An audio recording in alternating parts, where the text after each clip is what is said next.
And he says, your thing is coming loose so that knee is wobbly. That could hurt. It sounds like it. And I says, no kidding. Looks like crazy. So now you wear this brace all the time. October, October. Yep, that's the deal. I don't want to wait. I told him, how about if I come in next Thursday? They says for this double thing, there's a woman that does those, and she's got a 3 month waiting list. Oh, that's a specialty. Yeah. All right. Good morning, everybody. I want to welcome you to this month's Capital Markets Update and Outlook presentation. Thank you so much for coming out here today, taking some time out of your busy schedule. For all of you live here in the room, thank you for being here. For those of you online, also want to thank you for being here. I see that you're out there, so that's wonderful. We're going to go ahead and get started. I don't have much to preview before we bring Tom up, but if you are new here, my name is Eric Hagan. I am a financial advisor. I am president of Capital Consulting Group. Capital Consulting Group consists of myself, of our Chief Investment Officer, Tom Fox, who we will hear from in a few minutes, financial advisors, Dan Oshman and Rana Grant. If you are a guest of Dan or Rana or a client of them, I want to welcome you as well. So thank you for being here. And then our client support team, John Knutson and Marilyn Westmark. Together, our goal is to help all of you, individuals, couples, families, make your next financial decision and the one after that. And we think that starts a lot with education and understanding what's going on out there in the world. So with that, today's agenda, we're going to hear from Tom Fox. He's going to talk about the headwinds in the market. He's going to talk about the positives in the market and the economy, and then he's going to put it all together for what he sees with that crystal ball that he carries around with him everywhere. So lots to talk about here today. As you're watching, as you're online, particularly if you have questions, please feel free to put them in the comments section. I would love to get those to Tom. Tom has quite the resume, decades in the business. You can see it on the screen there. Just a very long list of incredible accomplishments. So we are privileged to have him with us here today, part of all of this. So again, if you have questions, I will be taking questions at the end. So if you have a piece of paper or something, want to write them down, or if you are watching online live, put them in the comments section. If you are watching in the recording later, which I know a lot of you do, feel free to put them in the comments section. I do watch for those. And then you're also welcome to email me as well, and we would be glad to circle back with you on any of those. So with that, Tom Fox, welcome. Thank you. Thank you for being here. Thank you, Eric, and hopefully this mic will catch me from this distance. I think we're good. Yeah. Good morning. Good morning. Great summer, great day to be here. Markets are exciting, and they're going to get more exciting. And I think if you were on the boat recently, I will be talking about something that may shock you. A forecast change, or how many can't wait to see that. It's at the very end of the presentation, so we're not going there right now. I want to hear it now. Go out to the restroom. It's going to be a shorter presentation, but short but sweet. But our theme for this year has been Wag the Dog, and that's where something of lesser influences something of greater influence, and that is inflation coming down will cause the Fed greater influence to stop raising rates. Now, I thought it was going to happen a little earlier. It's still going, and tomorrow is a big day. How many know what's happening tomorrow morning? How many wouldn't raise their hand no matter what I said? Okay, I usually get one. So tomorrow, Fed Chairman Powell speaks, and he's speaking at Jackson Hole, which is a once-a-year event. Now, last time he spoke there, it moved the market 18 to 19% over the next 8 weeks. And guess which way it went? Downward. So this is a significant meeting, and whatever he says, it could end up moving the markets dramatically. And I wish this meeting was, Friday instead of later in the afternoon, because I would know what he's going to say. But I do have some, I think, a hint at maybe what he's going to do. And I think it will be bullish for stocks and bonds. So that's and hopefully inflation wags the big dog, the Federal Reserve. All right, so we always like to put the wall of worry up, and it's important to say, hey, what is the negatives out there? Because we weigh that as sort of a weight of evidence against the positives. And so somehow through all that, we come up with a outlook. And so China's economy is deaccelerating. And when China coughs, it typically everybody gets the cold. So their economy's not doing as well as most predicted, and it's starting to slow down. And of course, we're now so global, we're so interconnected that when one major economic power is hurt or comes down, so maybe everybody else will follow at some point. So globalization is a big deal, although it's becoming less popular, as you know. And the student loan payments, they're going to start for 3 years. Students haven't had to pay their student loans. Well, that's coming this in a month or two. You know the date exactly. It's coming up in a month or two that they're going to have to start paying. Well, that it's estimated that will be $250 out of their paycheck that they will not be able to spend in as a consumer and spending that money for whatever the travel or whatever food, eating out, whatever. That's going to be slowing down. So that's going to be another burden, potentially. And then we have the notable increase in the US 10-year. And we'll talk a little bit more about that. And that becomes competition for stocks. If the yields get high enough, hey, I can go into bonds with less risk, less volatility, and get an okay return. And that may be a better deal than stocks. So it does put pressure as long as that keeps going up. And I'm going to add one more thing is when the yields go up, longer term bond portfolios come down in value. And banks invested in longer term duration bonds. So the higher that rate goes, their portfolio is getting cut dramatically. And now they have a book value, but now the market value is much less than their book value. And what happens if there's a run on the bank? Well, now they'd have to sell at big losses, and that would cause a real big issue. And some banks have gone under. There was also a rating agency just recently downgraded a number of banks. So there are some still at risk. So the Fed's going to be a little bit concerned about that. They don't want that to go too high because something breaks. You know, when they started raising rates so fast, something broke in Silicon Valley Bank. And then there were sort of some others that went, and it can also slow down the economy, especially for small companies. Small companies depend on borrowing, and if the rates are really high, or they have difficulty getting even credit from a bank, then they can't expand their business and can't even run their business. So higher interest rates is not good for the economy. So that's an issue. Fed will keep rates high for a long time. That's what's caused the 10-year to come down. I mean, go up in yield, is that the expectation, the sentiment is that rates are going to go higher because the Fed is going to be hawkish, and they're going to be hawkish for a long time. Because remember earlier, a lot of investment strategists were saying the Fed's going to cut rates this year. We've been saying they will not cut it this year. They will next year, but not this year. And we've been right on that. But could be an issue. There's no hope of the yields really coming down hard because they're just going to keep it up for a long time.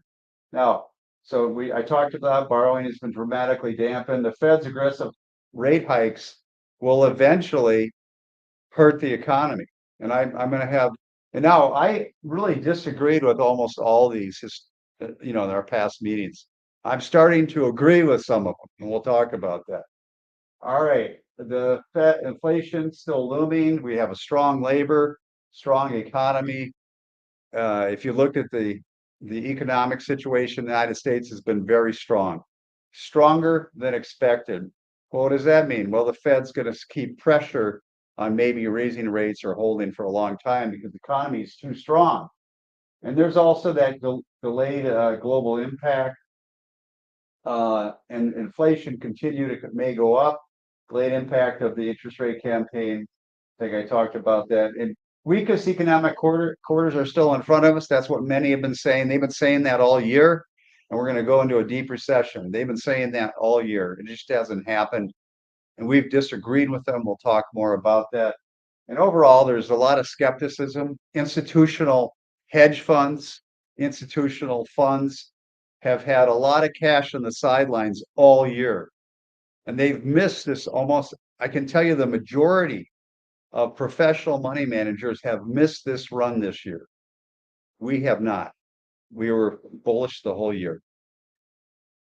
All right. So what are some of the positives? And there are some positives. Inflation is still coming down. That's good news every month. It was a little bit less than 0.2 month over month. That's really good. And we're getting, if this keeps coming down, we'll be at the Fed target. Short-term pullback, most likely ending. I thought it would end today, but we're not going to know if it's going to end until Powell speaks tomorrow. And if he sounds just a little dovish, which I'm expecting, just a little dovish. How many know what dovish and hawkish mean? Probably not. Raise your hand if you know what I'm talking about. Okay. Well, dovish means that they're not as tight on interest rates and they'll probably stop raising rates. Hawkish means they're going to continue to put the heat to the interest rates and they're going to continue up, causing constraint in the economy. That's hawkish. So we think they're coming to an end in doing that. Also, short-term corporate earnings announcement were positive. You remember a lot of analysts, if you watch cable news, talking about earnings are going to just fall out of bed. They've been saying that all year, but earnings keep coming in better than expectation.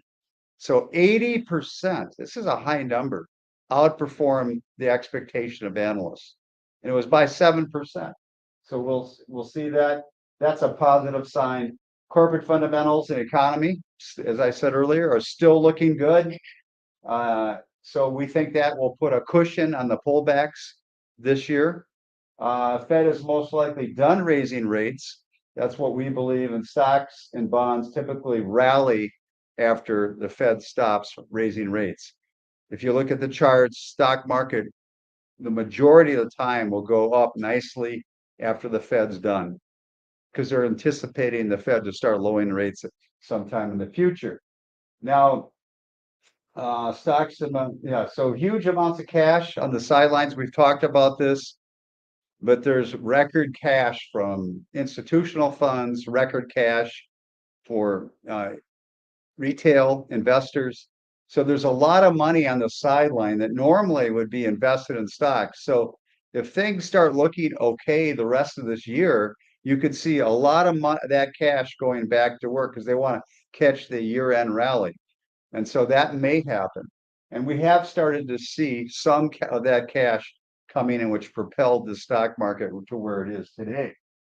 So overwhelming number of institutions are bearish. They've been negative all year. And that's what we call a contrarian bullish indicator.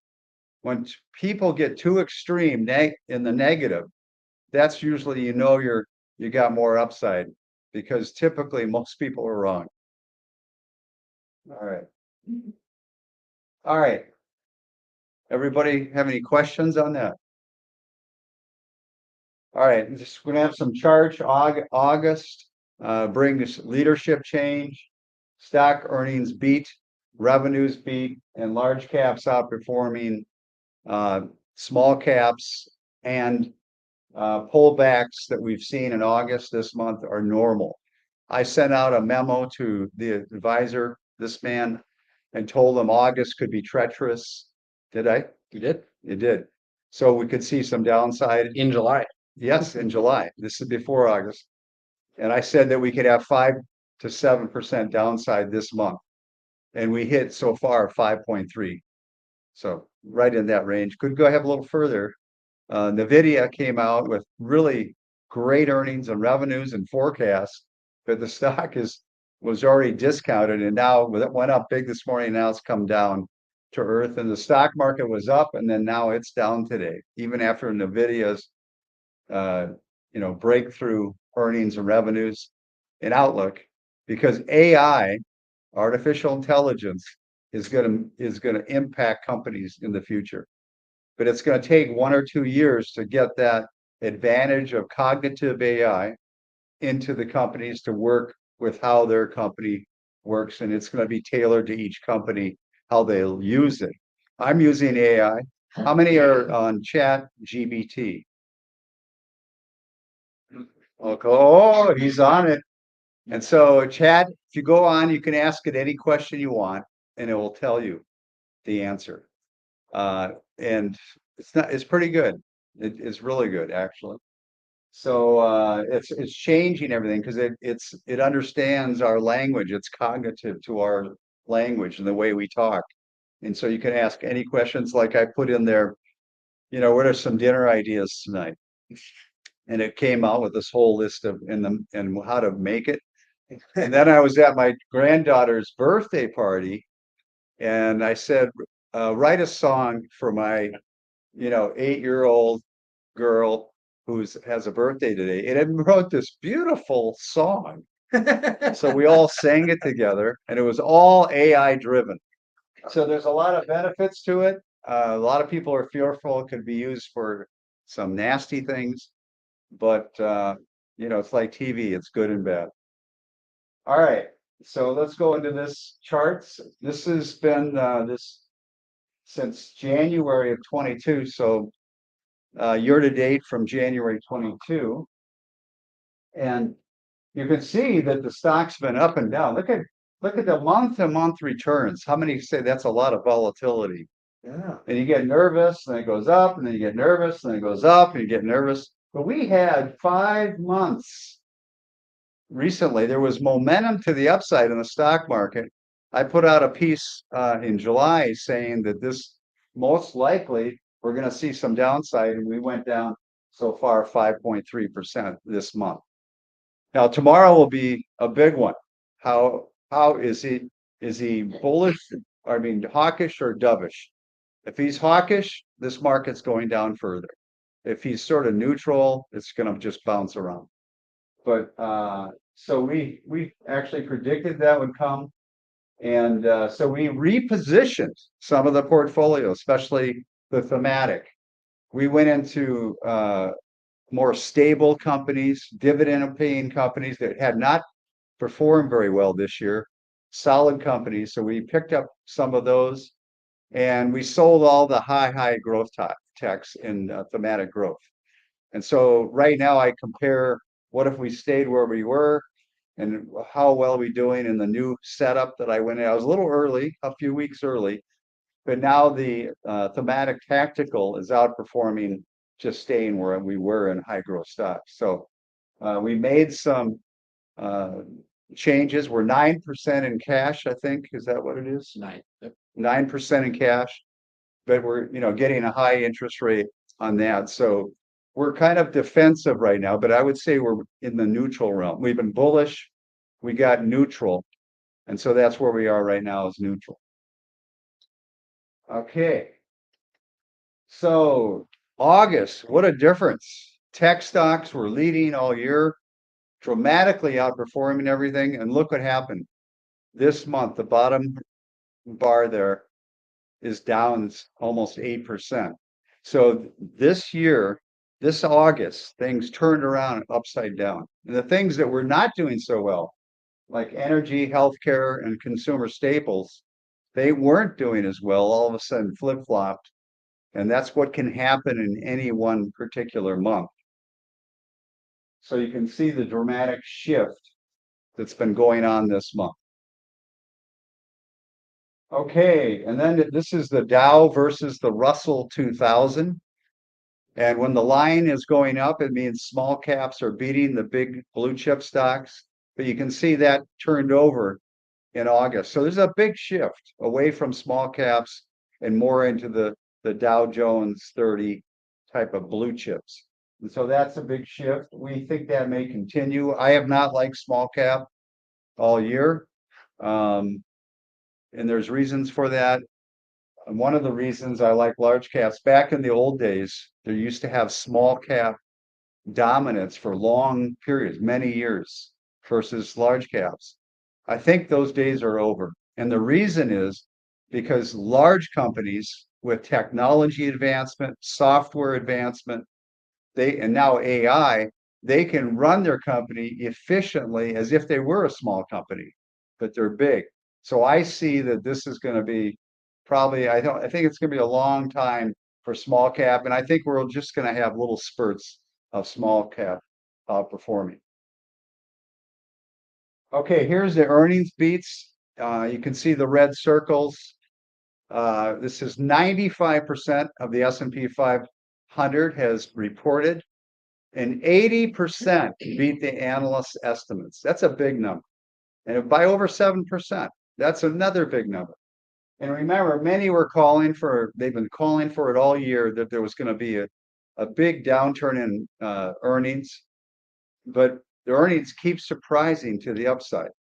And see, we have not been in the camp. We thought earnings would hold up, and we were right on that. Now they have come down, and the earnings were adjusted, but they're doing much better almost every quarter that the S&P reports.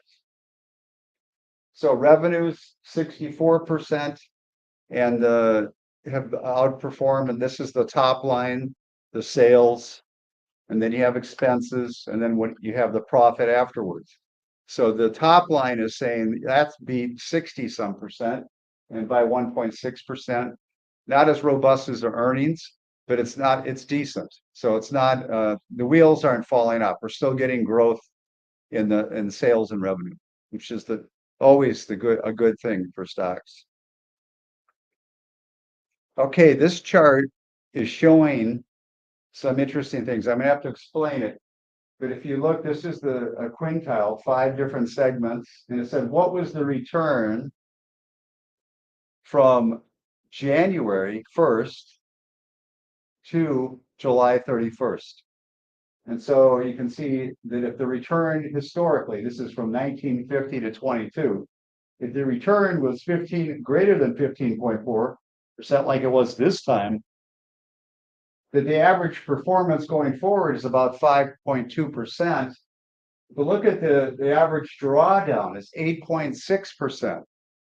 So from August to December, and this year it's happening this month, it's typical for the stock market to pull back intra-year. And so those are interesting numbers. Even if you go to 9%, let's say the stock market was up 10% year to date through July 31st, you still have 6.4 the rest of the year and minus 6.4. And you can see the average of all the occurrences is 9.6. But you may not have a negative year. Could have a very positive year, but there's a lot of volatility this period. Now, August has high volatility because many of the investment people go on vacation because September's coming and kids are going back to school, so they go on vacation, so the volume is low, so the market can be swung easier back and forth. So when we get next year, we get to the point where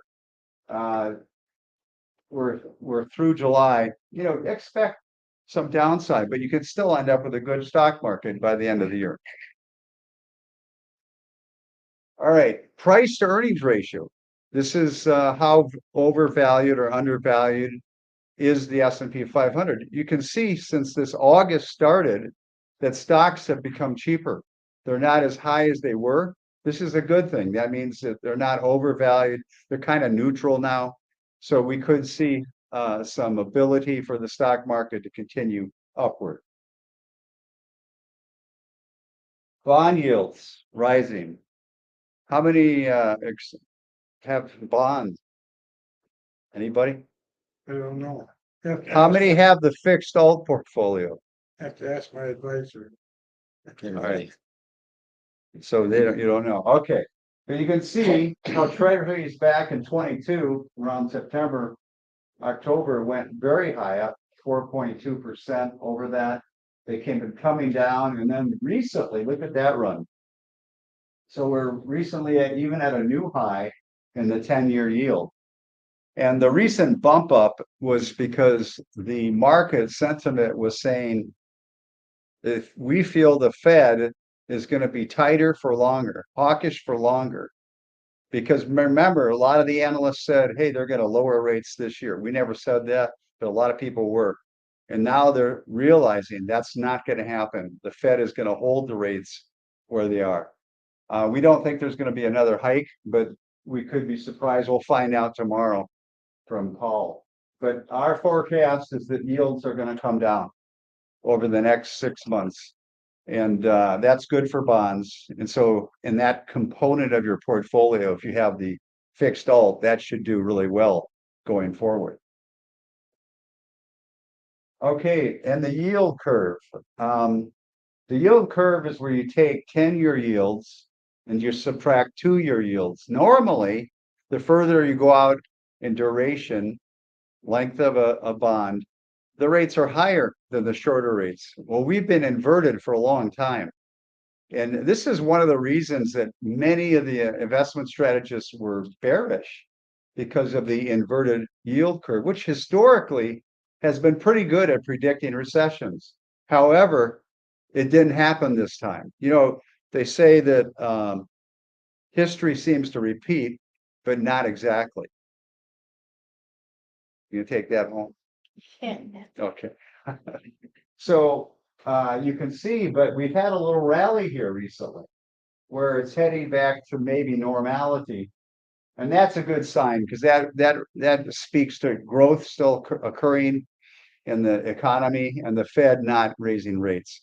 So you can see the bump up here in August. So that's actually a positive sign. All right, so what's my outlook for this year, the 23, until the year end? The wag the dog finally happens. The inflation comes down far enough, the Fed stops. We thought it would happen earlier, but it happens. I think it's going to probably happen later. So for the short term pullback has happened. So we think we remain bullish until December. We think stocks should do well as we head forward. Inflation continues to fall, which will aid the Fed in making their decision. The Fed will stop raising rates. Bond yields start heading lower. This is going to be good for bonds. We have a good feeling for bonds over the next 12 months. Huge amounts of cash on the sidelines may help bolster the year-end rally from here. Markets will remain volatile. We saw that in the other chart, and expect 2 steps forward, but 1 step back. We're in the 1 step back right now. S&P 500, I raised this forecast with fear and trepidation, 4,900. And I'm thinking we could get the big rally coming into the year end. And so I was at 4,600, but which I made on December 20th. Yeah, last year, and we hit that. So I had to raise it.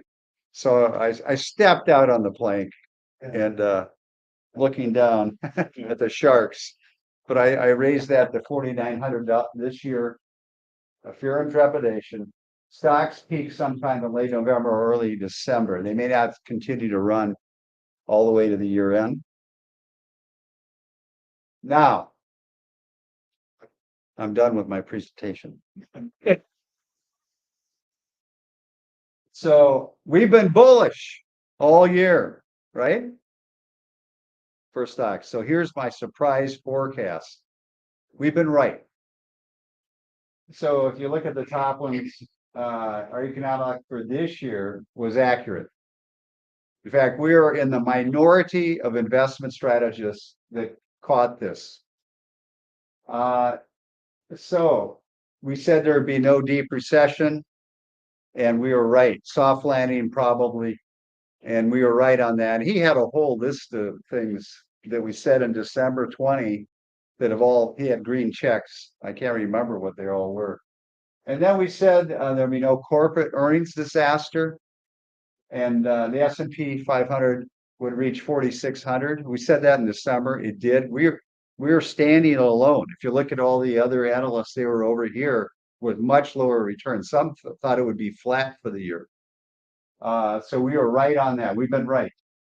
But our economic outlook is going to change. This is what I see happening. Household pandemic excess savings. Remember how many households couldn't do anything? They didn't go out, they didn't travel. They pretty much stayed home, so their savings kept going up. And now that excess pool of money is disappearing, it's going to happen this quarter. Student loan payments we talked about are going to start. We see the consumer spending slowing down significantly.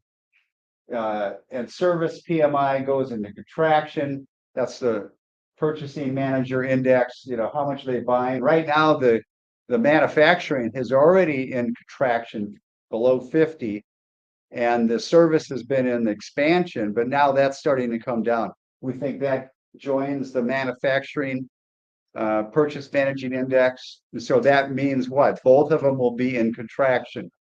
Fed aggressive rate hike campaign overshoots. It goes too far. So we're expecting that by the time they like a big cruise liner coming into the dock, they hit the brakes like miles out to start to slow the boat. Well, there's a lag effect. And so with the Fed's unprecedented rate hike we've been in, I think they're going to overshoot, which means that the economy will catch up with all the rate hikes, and it'll be too late for them to do anything about that. So I think it's going to end up hurting the economy. Corporate earnings will fall significantly, and stocks go into correction or even possible bear market. Correction is minus 10 to minus 19.9, and then a bear market's minus 20 from the peak. I don't know which, but I think that we're going to have downside. And then during this period, bonds start really rally. I think they're going to start rallying, but I think there'll be a good positioning to be in. However, the economy will start to pick up. It'll discount the future, and the market will start taking off sometime in the second half. First half, I think we're going to have some bad news. Second half, I think it will get better next year. Now, what's the date today? August 24th. I'm early on this. Typically, I don't do a next year forecast, but I just felt this is what's going to happen based on what I'm seeing. And I think the big part of why we're doing so well in the economy and why we need more jobs is because people had lots of money that they saved up. Well, that's going to be, now they're going to have to make serious decisions because all the excess is gone. All right. So any questions? Isn't that a positive? Next year, We'll take questions in I'm here. positive this year. I'm positive all through this year.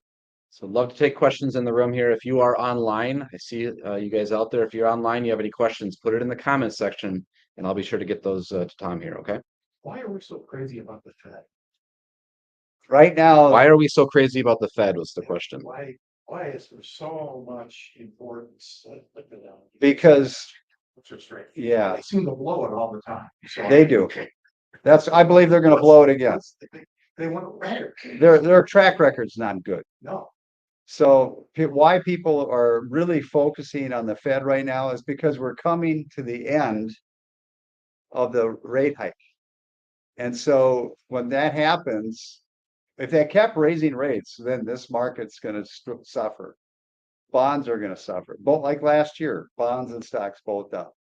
But if they stop, if say we're done, we're going to let it shake out, see what happens, then that's going to make a big difference in the returns of stocks and bonds. So that's why there's so much focus right now, because they're, typically they're not raising rates, they're not lowering rates, or potentially, they're sort of neutral. They don't touch the interest rate for a long period, so they're uninterested. Who cares what the Fed say? But since right now they've been on this fast rate hike program, every eye is on him tomorrow. Our whole world will be looking at Chairman Powell tomorrow. And what is his wording, his narrative tomorrow? Is he showing some signs that they're done, or is he going to still, keep the pedal to the metal? So that's why it's so interesting, because it's right now, their decisions is gonna have a lot of influence on the direction of both stocks and bonds. Usually they're not doing anything that would impact that. That's why. Good question. Howard, did you have a question? In the next couple of weeks, they're talking about an auto strike and it's gonna affect autos and it's gonna, the small suppliers and some of them are gonna go under. Is that gonna affect stocks? Yes, it will. Yeah, that would be a big negative unless they come through. Sometimes the government gets involved in that because they know it have a big impact on auto stocks and our economy. So it will have some impact. That'll lower stocks then? Yes, it would. I don't think dramatically, but it will put downward pressure on the stocks. You know, that's sort of an event you can't predict whether they do or don't, but it's out there. Yeah. Seems like it's gonna happen. What's your feeling on gold? Well, gold has done well in an inflationary period. I think gold will probably between now and the end of the year peak and start potentially going down next year. Because there'll be pressure for the Fed to lower rates. Inflation's not a problem anymore. You know, gold's an inflationary offset. So I think the inflation number is coming to the end of its peak, which we are up at 7.9 and now it's 4%. So it's come down a long way. So gold has been a decent investment to own, but I wouldn't own it going forward. That's just one opinion out there. What I asked. Okay. Great questions. Again, anybody online, go ahead and put any Now, you questions. said on the boat, you were gonna ask me Comments there. questions. Hard ones, that's what she said. So I've been really nervous since the bull ride. You should be Okay, saving up all right, moments, all right, just like your big moment. yes. So I've been bullish this Right. whole Keep year, him on right? his toes, right? I'm gonna get bearish next year, at some point.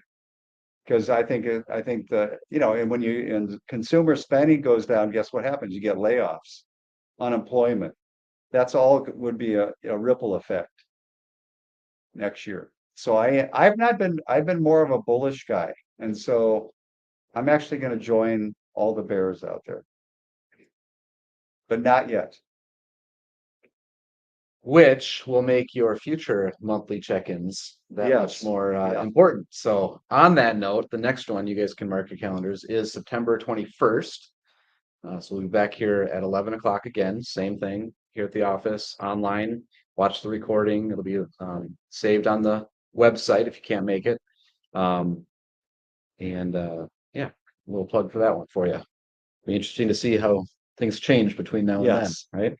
And 'Cause that'll be tomorrow could be post-Powell. be a big catalyst. So turn your TVs on in the morning, CNBC or whoever, and you will hear him speak and listen to what he says. And so everybody will be interpreting the tone, the direction, what is he saying different from last time?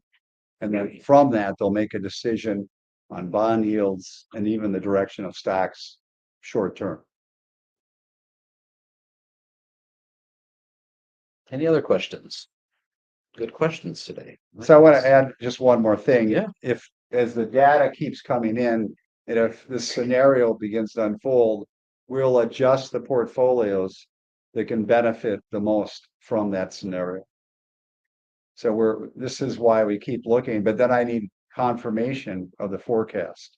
And as data comes in every month, we will be making those decisions. And I've already started thinking through what kind of portfolio holdings we should own if this happens.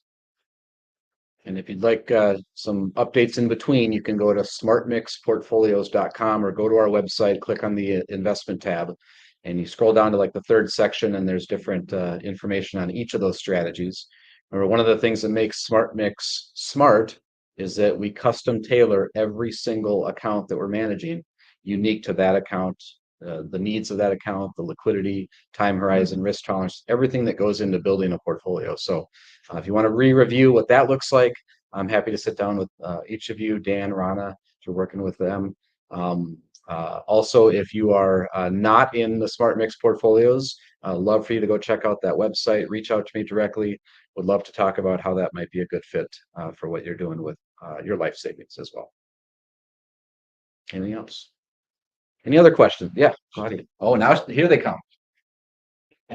So I felt that in talking to Rana this week, that our risk tolerance was low, too low. And we didn't capitalize on what the markets were doing earlier in the year. I think we could have done a lot better. And I know that's a personal thing, but going forward, I'm wondering if I should change the risk tolerance low, That's a wonderful question. Yeah, very good question. Very good question.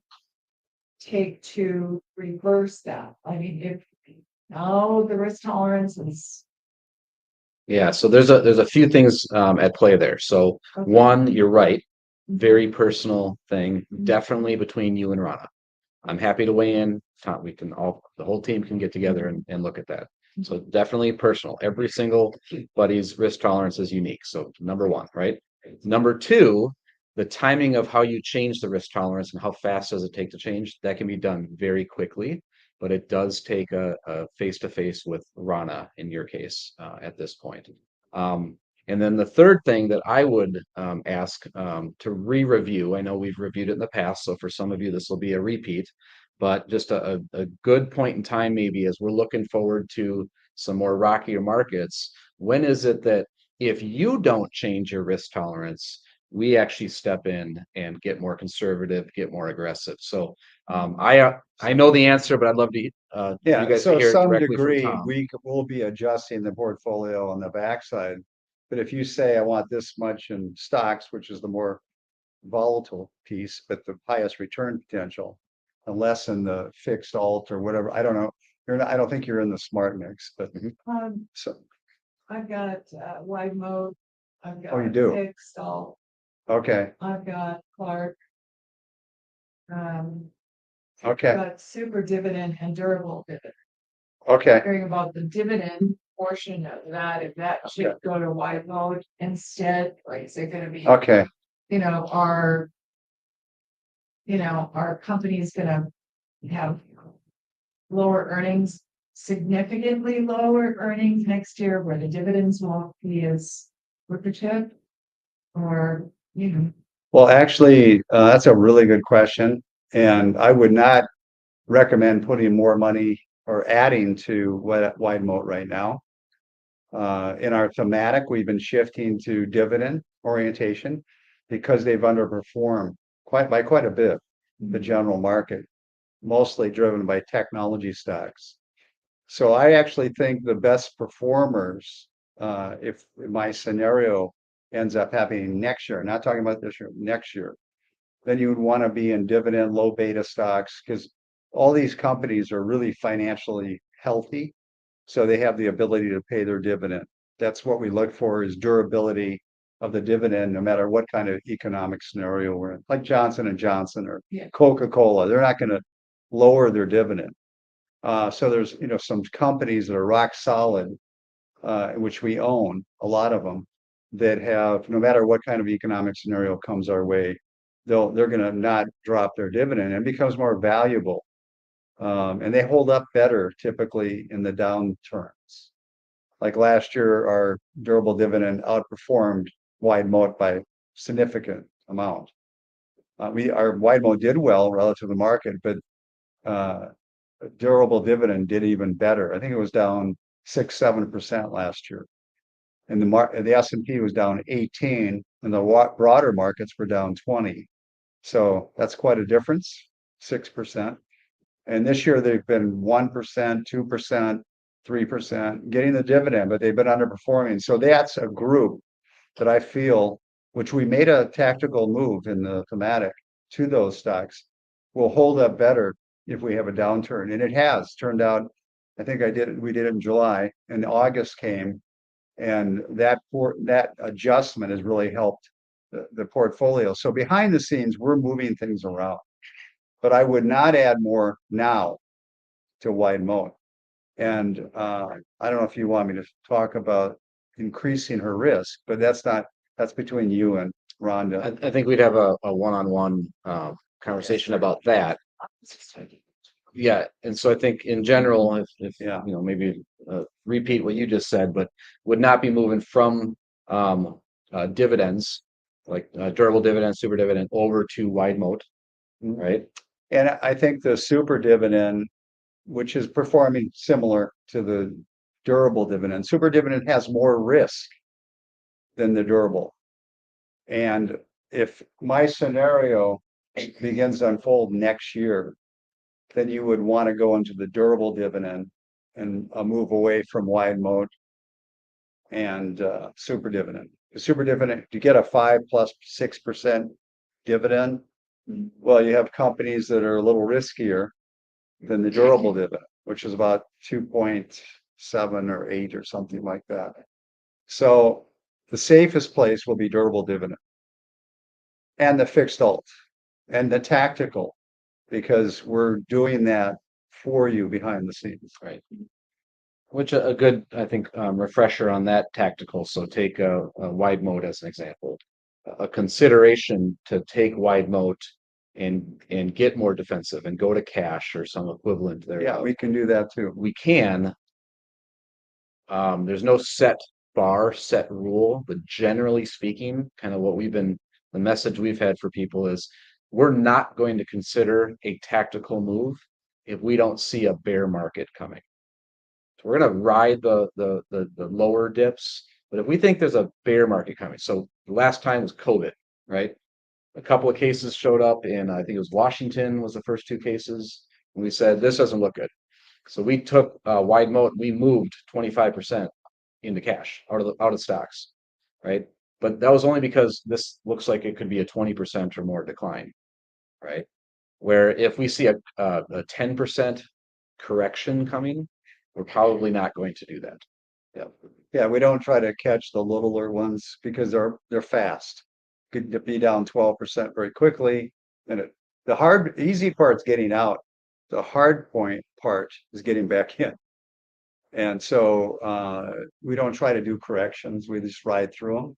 But if we see 20+% downside, then we're going to get out at some level. And that's all based on what's going on at that moment.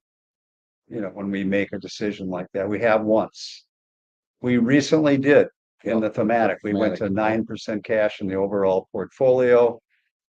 We went from high growth funds to dividend funds, which has been beneficial because the market did roll over. So we got 9% in short-term treasuries, which is a very safe investment. Plus the yields are decent.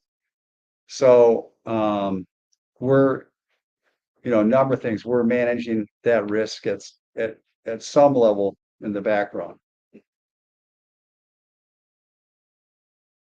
But Can I comment on but the whether- main asset allocation decision, what strategies do you use? How aggressive do you get?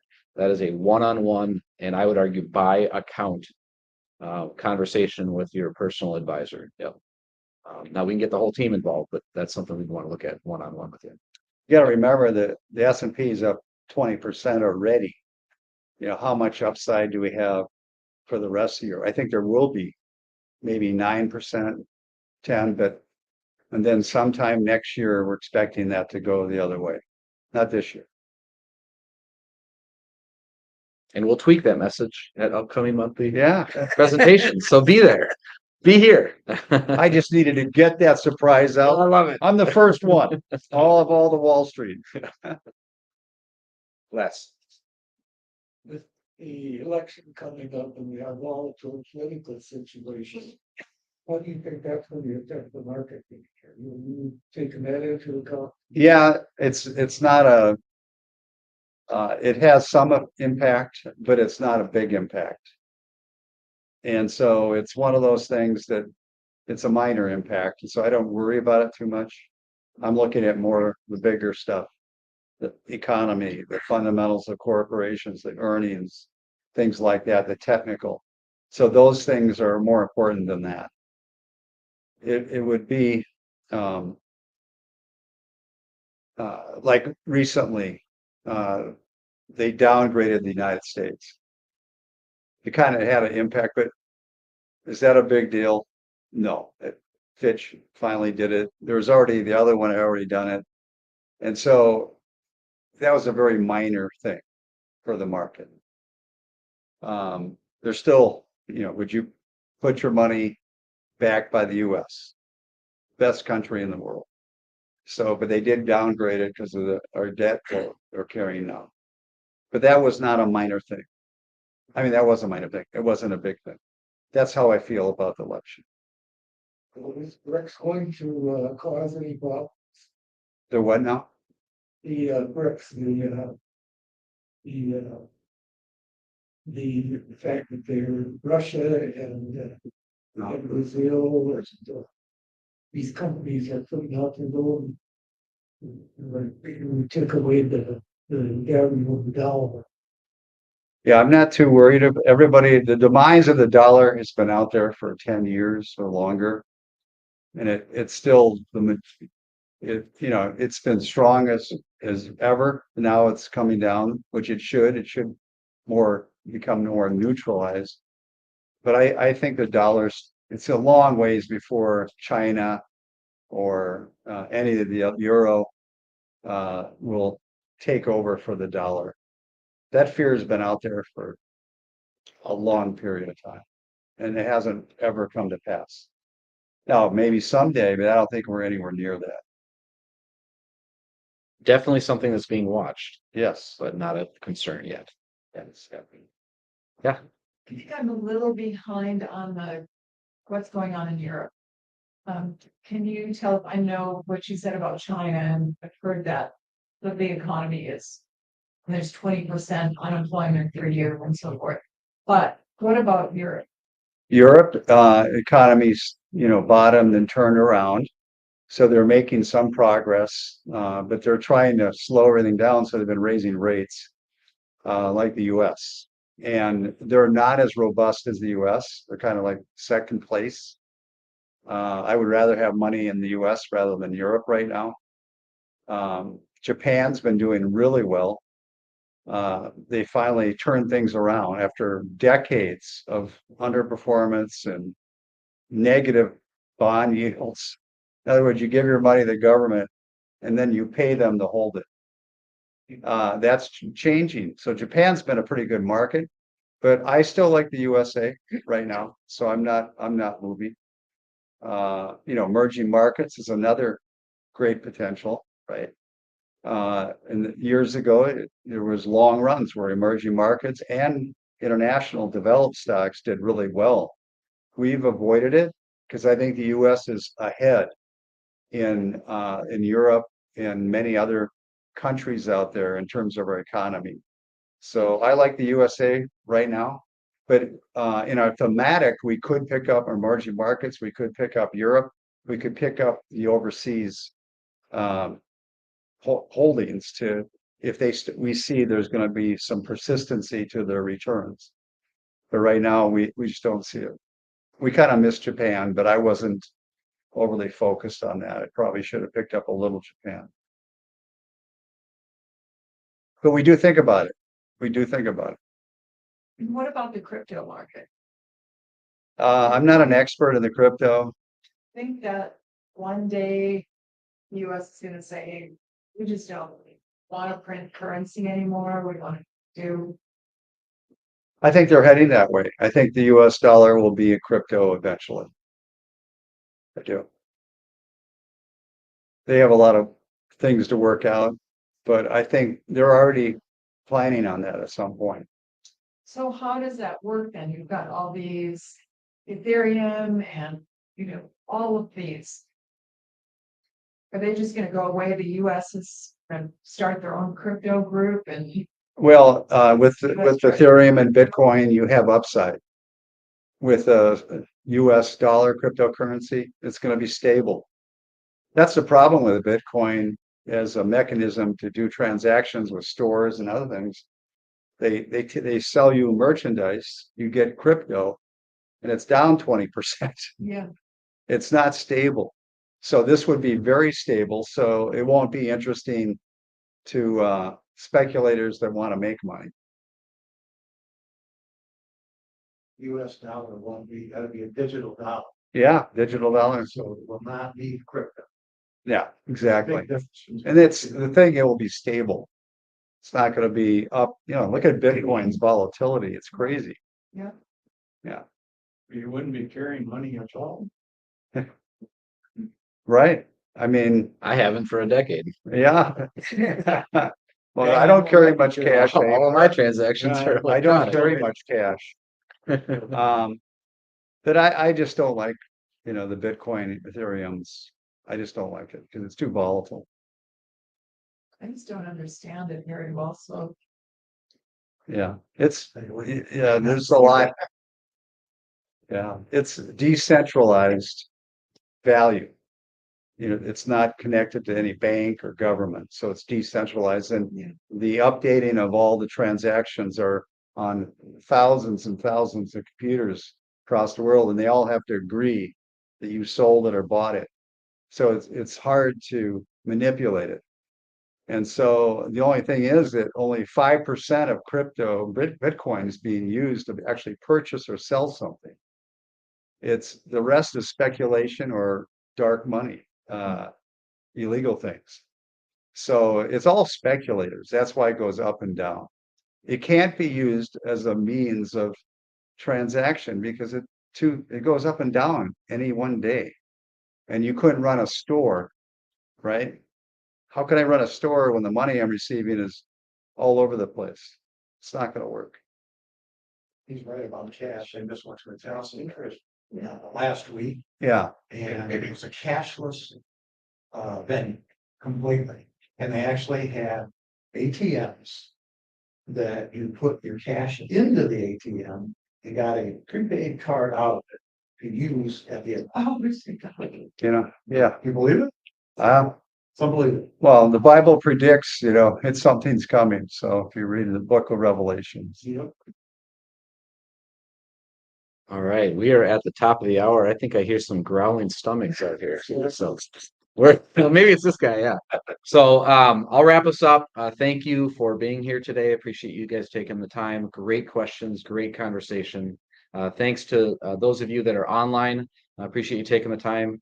And then for those of you watching in the recording, thank you as well. So that concludes this month's client check-in, and we'll look for you next month. Thanks, everybody. I